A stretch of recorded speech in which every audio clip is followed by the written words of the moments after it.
नमस्कार दोस्तों, मेरा नाम है शुभम जगदीश और आज मैं आपको पढ़ाने वाला हूं क्लास 11th अकाउंटिंग का पहला चैप्टर जिसका नाम है meaning and objectives of accounting. इसके पहले मैंने 2 वीडियोस और अपलोड किए हैं जिसमें मैंने आपको बेसिक अकाउंटिंग टर्म्स के बारे में बताया था और अकाउंटिंग प्रिंसिपल्स के बारे में बताया था। मैंने जानबूझ के ये चैप्टर नंबर 1 बाद में पढ़ाया है इसलिए ताकि आपको बेसिक अकाउंटिंग टर्म्स के बारे में पता चल जाए।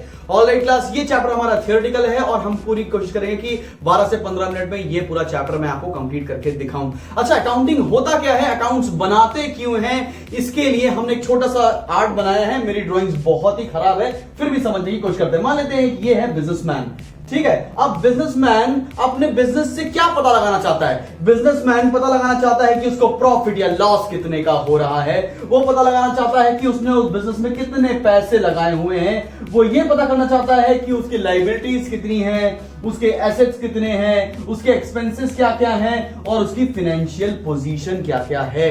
इसलिए हर एक बिजनेसमैन अकाउंटिंग करता है। क्लियर है? क्लियर? अब मीनिंग ऑफ अकाउंटिंग क्या है जरा हम लोग देखते हैं जल्दी से बोर्ड पर। Accounting is an art of recording, classifying and summarising. बार बार देखना, ये 3 हेडिंग है, ये सबसे इंपॉर्टेंट है। क्या है? Accounting is an art of recording, classifying, summarising in a significant manner and in terms of money. पहली बात क्या है? ये क्या है? Accounting is an art of recording, classifying, summarising in terms of money. उसके बाद क्या है? Transactions, events which are in part at least of financial character and interpreting the results thereof. हमें क्या करना है? हमको रिकॉर्ड करना है, क्लासिफाई करना है, समराइज करना है। किस टर्म्स में? फाइनेंशियल टर्म्स में, ताकि हमें रिजल्ट्स की पिक्चर क्लियर समझ में आ जाए। यह है हमारी अकाउंटिंग की डेफिनेशन। अब इसके अंदर हम लोगों को पढ़ना है कैरेक्टरिस्टिक्स, और कैरेक्टरिस्टिक्स को बच्चों हम लोग फीचर्स भी कहते हैं। आइए देखते हैं पहला फीचर क्या है। Accounting is an art as well as science. Science का मतलब क्यों है? साइंस मतलब जहां पर रूल्स फॉलो हो वहां पर साइंस है। अकाउंटिंग में रूल्स और प्रिंसिपल्स फॉलो होते हैं, इसलिए अकाउंटिंग साइंस है। अकाउंटिंग आर्ट क्यों है? बिकॉज आर्ट जैसे क्रिएटिव होती है ना, वैसे अकाउंटिंग इज क्रिएटिव। कैसे? Accounting is an art of recording, classifying, summarise. Transactions को क्लासिफाई करो, रिकॉर्ड करो, समराइज करो, इसमें क्रिएटिविटी लगती है, इसमें एक नॉलेज लगती है, इसीलिए accounting is an art as well as science. Next topic पर आते हैं, recording of financial transactions only. अब मान लेते हैं क्लास, आपका एक बिजनेस है, आपके बिजनेस में 2 लोगों में झगड़ा हो गया या आपके एम्प्लॉइज ने स्ट्राइक कर दी है मार्केट में। क्या आप इसको रिकॉर्ड कर पाओगे? नहीं, आप इसको हाउएवर ये सारी एक्टिविटीज आपके बिजनेस को अफेक्ट कर रही होंगी, लेकिन फिर भी आप रिकॉर्ड नहीं कर पाओगे। हम कैसे ट्रांजैक्शन रिकॉर्ड कर सकते हैं? जो कि फाइनेंशियल नेचर के होने चाहिए। बाकी और कोई ट्रांजैक्शन हम लोग रिकॉर्ड बिजनेस में कर ही नहीं पाएंगे। आगे आते हैं थर्ड पॉइंट पर। थर्ड पॉइंट है recording in terms of money. अगर मान लेते हैं मैंने अपने बिजनेस के लिए 10 टेबल्स खरीदी, 20 चेयर्स खरीदी, तो क्या हम लिख देंगे 10 टेबल 20 चेयर? नहीं, हमें कैसे रिकॉर्ड करना है? हमको इसकी मॉनिटरी वैल्यू के टर्म्स में चीजों को रिकॉर्ड करना। अगर मैंने बोला 10 टेबल मैंने खरीदी है 20,000 रुपए की, 20 चेयर्स खरीदी है मैंने 10,000 की, तो हमें 20,000 और 10,000 को मेंशन करना है और हर एक चीज को मॉनिटरी टर्म्स में वैल्यू करके रिकॉर्ड करना है। क्या ये बात समझ में? Recording in terms of money. Classifying क्या है? क्लासिफाइंग क्या है? हर एक चीज को आपको क्लासिफाई करके डिफरेंट जगह रिकॉर्ड करना है। कौन से ट्रांजैक्शन जर्नल में जाएंगे, जर्नल के बाद लेजर में जाएंगे, लेजर के बाद ट्रायल बैलेंस में जाएंगे, सब्सिडरी बुक्स में जाएंगे, ऐसे कर करके आपको क्लासिफाई करना है और सिमिलर नेचर्स को एक जगह रखना है। क्लासिफाई करने से क्या होता है? क्लासिफाई करने से हमको एक बहुत सारी चीजें डिफरेंट अकाउंट से मिल जाएंगी। मान लेते हैं मैंने परचेज किया है राम से, श्याम से, मोहन से, प्रकाश से, 4 जगहों से मैंने परचेज किया हुआ है और मुझे देखना है कि मुझे मोहन को कितना पैसा देना है। तो हम क्या करेंगे? जितने भी ट्रांजैक्शन मोहन के थे उसको क्लासिफाई कर लेंगे, तो हमको क्लियर समझ में आ जाएगा कि मोहन को कितने पैसे वापस करने हैं। तो क्लासिफिकेशन क्यों करते हैं समझ में आ रहा है, ताकि आपको एग्जैक्ट पिक्चर समझ में आ जाए। उसके बाद क्या है? समराइजिंग। समराइजिंग का मतलब क्या है? उसकी समराइज सारे ट्रांजैक्शंस को लिख लिए, क्लासिफाई कर लिए, अब उससे आउटपुट सीख कर लो, कहां से क्या वैल्यू निकल के आ रही है। मोहन के अकाउंट में कितना बैलेंस है, समराइज करके निकाल लिया। रोहन के अकाउंट में कितना बैलेंस है करके निकाल लिया। कितना प्रॉफिट हुआ, कितना लॉस हुआ, ये सारी चीजें समराइज करने से हमको पता चल जाएंगी। एक बात और सुनिएगा, अगर रिकॉर्डिंग, क्लासिफाइंग, समराइजिंग को हम क्या बोलते हैं? रिकॉर्डिंग, क्लासिफाइंग, समराइजिंग को बोलते हैं हम लोग प्रोसेस ऑफ अकाउंटिंग और अकाउंटिंग साइकिल। कई बार पेपर में कैरेक्टरिस्टिक्स ना पूछ के प्रोसेस ऑफ अकाउंटिंग और अकाउंटिंग साइकिल पूछते हैं। उस केस में आपको क्या लिख कर आना पड़ेगा? उस केस में आपको लिखाना पड़ेगा recording, classifying and summarising. Class में आपको जल्दी से 2 मिनट दे रहा हूं, ये पूरा पोर्शन आप नोट कर लीजिए so that I can continue with the next portion. Alright class, जल्दी से नोट करिए।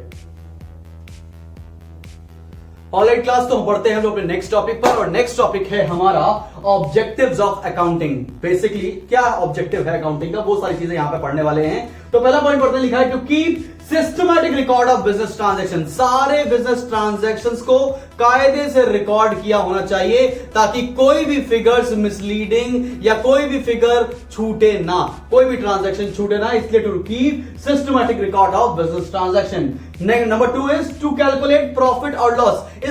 इस साल आप लोग 11th में लास्ट का एक चैप्टर उसमें पढ़ेंगे फाइनल अकाउंट्स, उसमें हम लोग बनाते हैं ट्रेडिंग और पीएनएल अकाउंट। वहां से हम लोग निकालते हैं कि कितना प्रॉफिट और कितना लॉस हो रहा है एक बिजनेस एंटरप्राइज को। तो अकाउंटिंग का एक सबसे बड़ा मकसद ये भी है टू कैलकुलेट प्रॉफिट और लॉस, साथ में ही ये भी पता लगाना to know the exact reasons leading to profit या लॉस। मतलब हमें प्रॉफिट या लॉस कितने का हो रहा है ये पता होना चाहिए, साथ में ये भी पता होना चाहिए कि अगर लॉस हो रहा है तो किस रीजन की वजह से हो रहा है, और प्रॉफिट हो रहा है तो किस रीजन की वजह से प्रॉफिट हो रहा है।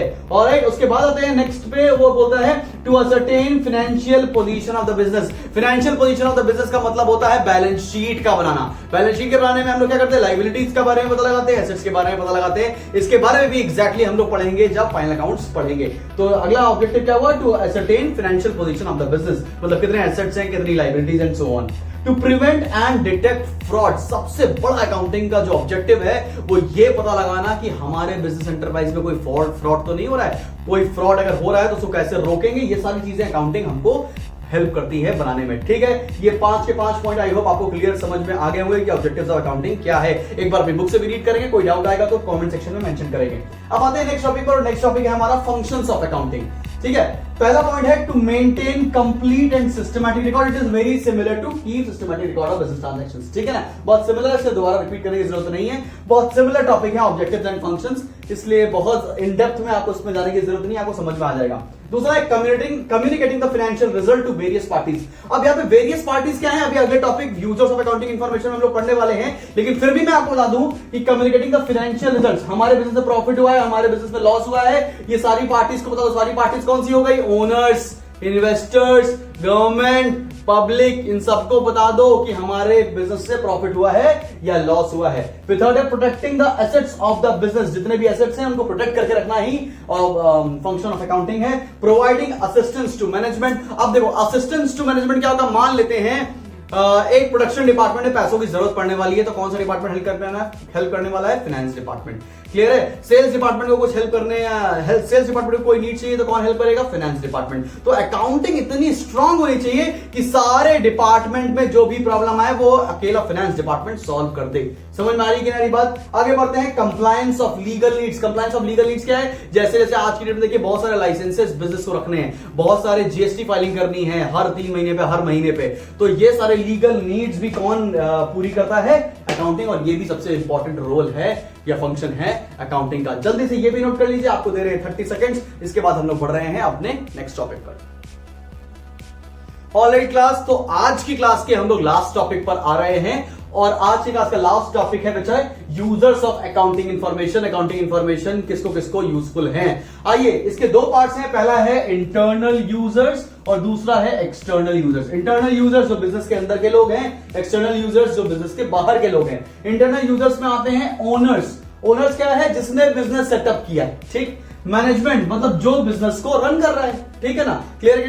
मैनेजमेंट में क्या होता है, सीईओ हो सकता है, हेड ऑफ डिपार्टमेंट हो सकते हैं, ये सारे लोग आते हैं मैनेजमेंट में और ओनर्स में। ओनर्स को क्यों इंफॉर्मेशन हेल्पफुल है, बिकॉज ये पता लगाने के लिए कि कितना प्रॉफिट हो रहा है, कितना लॉस हो रहा है, ये पता लगाने के लिए सबसे ज्यादा इंपॉर्टेंट है इंफॉर्मेशन ओनर्स के लिए। मैनेजमेंट के लिए क्यों इंफॉर्मेशन इंपॉर्टेंट है, मैनेजमेंट को ये पता लगाएगी कि कौन सा डिपार्टमेंट अच्छा परफॉर्म कर रहा है, कौन सा डिपार्टमेंट में और इंप्रूवमेंट की जरूरत है, या कौन सा डिपार्टमेंट बिल्कुल खराब परफॉर्म कर रहा है, इसलिए अकाउंटिंग इंफॉर्मेशन की जरूरत होती है मैनेजमेंट को। अब आते हैं एक्सटर्नल यूजर्स में। एक्सटर्नल यूजर्स में तो बहुत इंपॉर्टेंट है, पहला है इन्वेस्टर्स। वो लोग जिन्होंने बिजनेस में पैसा इन्वेस्ट किया है, उनको पता लगाने के लिए कि बिजनेस प्रॉफिट में रन कर रहा है या लॉस में रन कर रहा है, क्या उनको और पैसा इन्वेस्ट करने की जरूरत है या वो अपना पैसा वापस निकाल सकते हैं।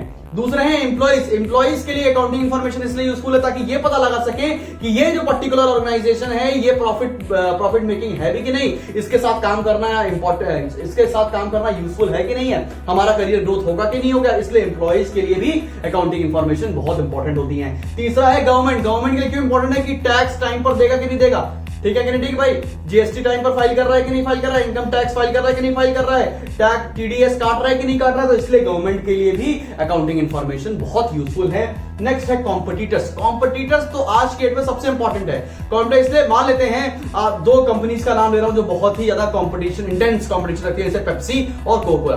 अब पेप्सी ने कितना मार्केटिंग स्ट्रेटेजी में पैसा लगाया, पेप्सी ने कितना पैसा कमाया पिछले साल, इसकी जरूरत बहुत ज्यादा है कोकोला को, ताकि कोकोला भी ये पता लगा सके कि पेप्सी कैसे पैसा कमा रही है और कहां पैसा खर्च कर रही है या कहां पैसा वो सेव भी कर रही है। नेक्स्ट है पब्लिक मतलब आम जनता को भी इस तरह की इंफॉर्मेशन का बहुत यूज होता है, बिकॉज ये पता लगा सके कि जिसके प्रोडक्ट्स ले रहे हैं हम लोग वो सही कंपनी है कि नहीं है, कुछ फ्रॉड तो नहीं कर रही है एंड ऑल।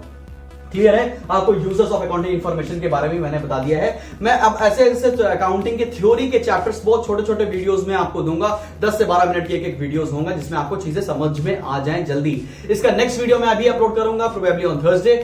आज तक का अगर आपको कुछ समझ में ना आया हो तो do mention in the comment section. In case if you haven't subscribe my channel, do subscribe it. Thank you.